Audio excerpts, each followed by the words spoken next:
Welcome back to my channel. Today we are making one of my favorite cold and flu remedies, fire cider.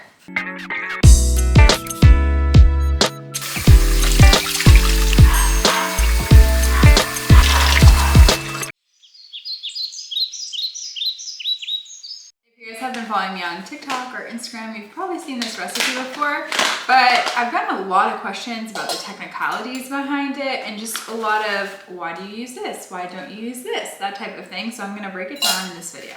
So to give you a little background on fire cider, it is an antiviral, antimicrobial, and anti-inflammatory. It means it's a great remedy for colds and flus, and most of the time when you see it on social media, that's probably what people are talking about. But the reason I'm sharing it now at this time of year is because it's also a great thing to have on hand when you're dealing with seasonal allergies. And if you're anything like me or living in an area where there's a high pollen count right now, then this could be your new best friend.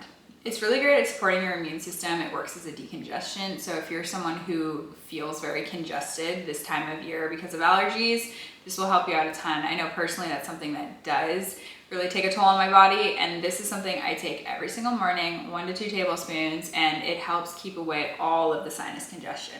So when it comes to fire cider, this term was coined by Rosemary Gladstar, and if you know anything about herbalists or herbalism in America, she is one of the grandmothers of this movement. And there's actually an interesting story behind fire cider because in 2012, a company in Massachusetts tried to trademark fire cider so no one else could sell it or even share things about it online, even though they were not the original creators and they had nothing to do with coining fire cider. Luckily, the lawsuit was shot down and they lost the case. So moving forward, we're going to talk about the ingredients and their benefits and why I use some ingredients and why I leave out one of the most popular ingredients that most people use.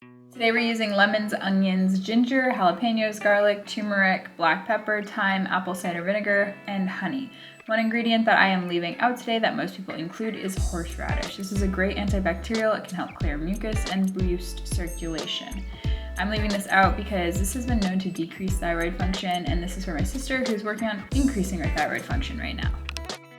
I like to use lemon because it's high in vitamin C. I like to use onions because they are antimicrobial, antioxidant, and they also enhance vitamin C.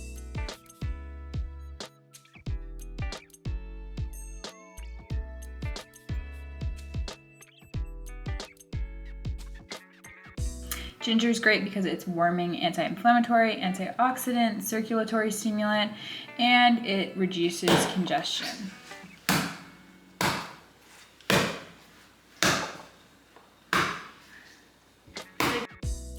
Next, I like to use jalapenos because not only does it break up mucus, it also increases circulation as well.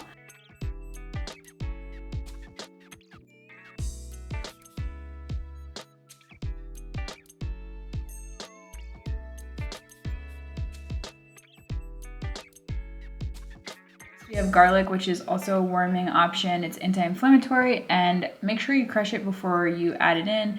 When you crush garlic, it activates an enzyme that helps ease inflammation and block free radicals.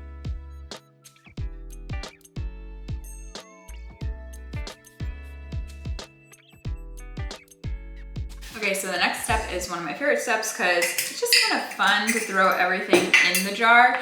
Basically, you're just gonna add all the ingredients now and wait for them to ferment.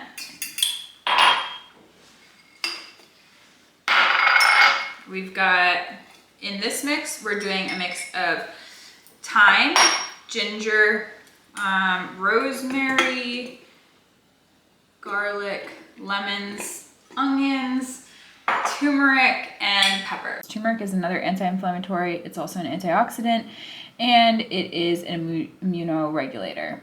Then we also add in black pepper, which is warming, and it also activates the turmeric. Lastly, we use thyme, which alleviates coughing and is also an antimicrobial.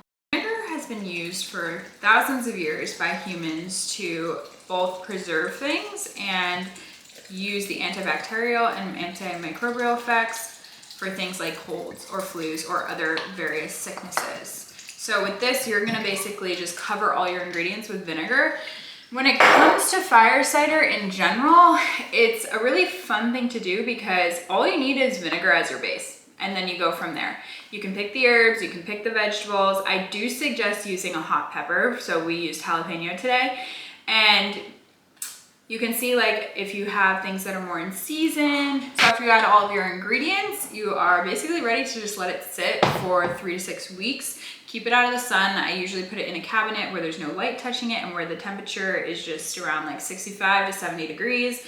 I also write down the date so that I know when to take it out and when it's ready and when I can strain it. I'm going to add just a little label. You can see I wrote down 5-4. This will just be a good reminder of when I need to take it out. You're gonna, after you strain it at 3 to 6 weeks, so there's a big time frame, you can just do it whenever works for you personally. I usually do in between, usually 5 weeks, 4.5 weeks. And it turns out great. So I'm just gonna put the label there, that will remind me. And then after you strain it, you're gonna keep it in your fridge, and you can keep it from 6 months to a year. I've had it for around 7 months at the longest, and it was totally fine.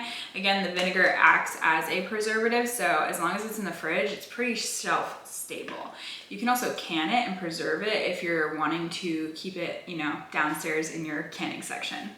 And for the last part, if you want to make it a little bit sweeter, you can. I like to add local raw honey at the end after I've strained it and right before it goes in the fridge. I like to add this to my tea every single morning. I do about a tablespoon. It makes it nice and sweet and a little tangy. It pairs well with Drink Cindy's Anxiety, with the liver support tea and the tummy tea.